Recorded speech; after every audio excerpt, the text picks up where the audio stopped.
Assalamualaikum warahmatullahi wabarakatuh, teman-teman semua. Kembali lagi dengan vlog saya. Kali ini saya akan berbagi dokumentasi dengan teman-teman semua.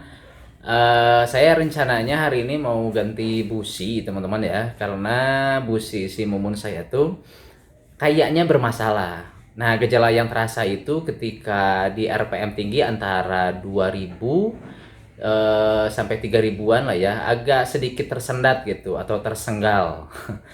Nah, kalau dari sepengetahuan saya sih biasanya kalau kejadian yang seperti itu ada tiga kemungkinan teman-teman. Bisa dari businya yang memang sudah aus atau harus diganti, bisa dari karburator yang kotor, atau juga bisa dari koil yang udah lemah teman-teman ya. Tapi kalau dilihat dari pemakaian untuk busi si mumun saya itu memang udah hampir 2 tahun ya belum saya ganti. Saya juga lupa kapan terakhir ganti businya. Terus untuk yang karburator 2 bulan yang lalu saya juga udah bersihkan ya. Kalian bisa tonton aja videonya yang ini yang di atas. Nah, biasanya sih kalau ritual untuk pembersihan karburator itu di mumun saya biasanya tergantung dari pemakaian bahan bakar teman-teman ya. Kalau misalkan menggunakan yang Pertamax, bahan bakar Pertamax biasanya antara ya 4 sampai 5 bulan sekali. Ya, tapi kalau lama menggunakan premium biasanya ya memang lebih cepat gitu ya untuk pembersihannya.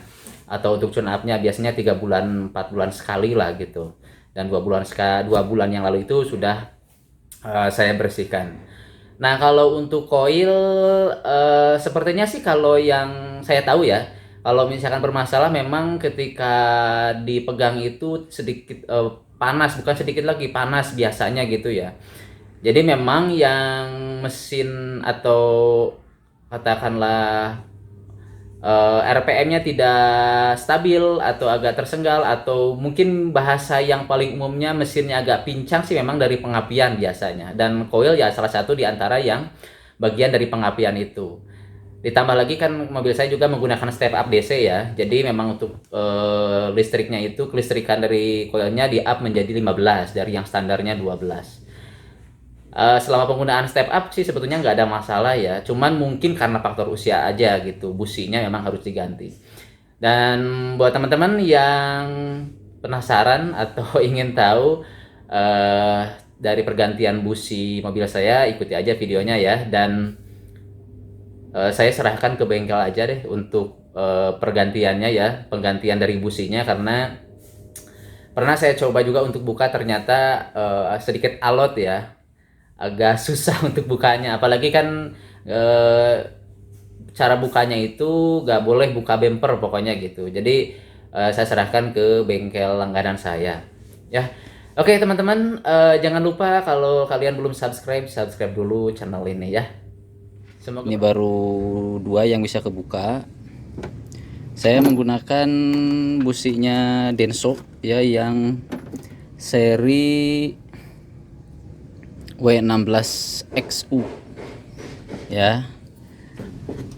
Oke, untuk ideal penggantian busi sebetulnya memang sekitar 20.000 kilometer ya, harus segera diganti. Saya juga lupa ini kapan busi ini diganti, tapi yang jelas 1 minggu setelah saya beli mobil ini baru saya ganti, dan sampai sekarang sudah hampir bahkan 2 tahun lebih ya.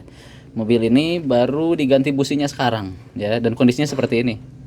Ini merah bata nih ya. Kondisinya masih cukup bagus sebetulnya, cuman kalau menurut saya karena udah lama juga nggak diganti, lebih baik diganti aja ya, karena ya busi kan saya dapat beli 4 yang seperti ini sekitar 60 ribuan ya. 4 berarti sekitar 18.000 lah, nggak nyampe 20.000 untuk satu busi gitu ya. Lebih baik diganti saja supaya lebih awet dan lebih nyaman aja gitu ya. Nah ini teman-teman, Kang Iip namanya, bengkelnya di samping TPRI ya, Cibaduyut. Buat teman-teman yang eh, mau perawatan mobil, tune up, atau mau perbaiki mobil, hubungi aja Kang Iip. Nanti nomornya saya cantumkan di deskripsi ya. Ini bengkel langganan saya, jadi kalau ada masalah dengan mobil pasti saya kontak Kang Iip di daerah Cibaduyut ya, Leuwi Panjang. Nah, nanti kalau mau konsultasi atau mau perbaiki mobil bisa dipanggil juga Kang Iipnya ya. Ya Kangnya. Ya, siap. Bisa dipanggil juga ke rumah teman-teman ya kalau misalkan kalian mau memperbaiki mobil gitu. Mau mesin, bahkan ada apa aja Kang? Apa bisa bawa spare part sendiri atau disediain atau gimana? Kumaha Kang? Bisa Kang, namun Bisa. bisanya bawa sendiri bisa atau bisa. Mau dibeliin juga bisa gitu nya. Ya, bisa. Bisa tuh teman-teman ya. Jadi kalau kalian misalkan nih mau cari spare part sendiri, terus pengen dipasangin, pengen dibenerin sama Kang Iip, bisa datang aja langsung di samping TPRI ya, stasiun TV TPRI. Deket rumah saya juga. Nanti bisa saya bantu kalau misalkan teman-teman mau tanya-tanya ke Kang Iip, nanti saya antar aja ke bengkelnya gitu. Ya.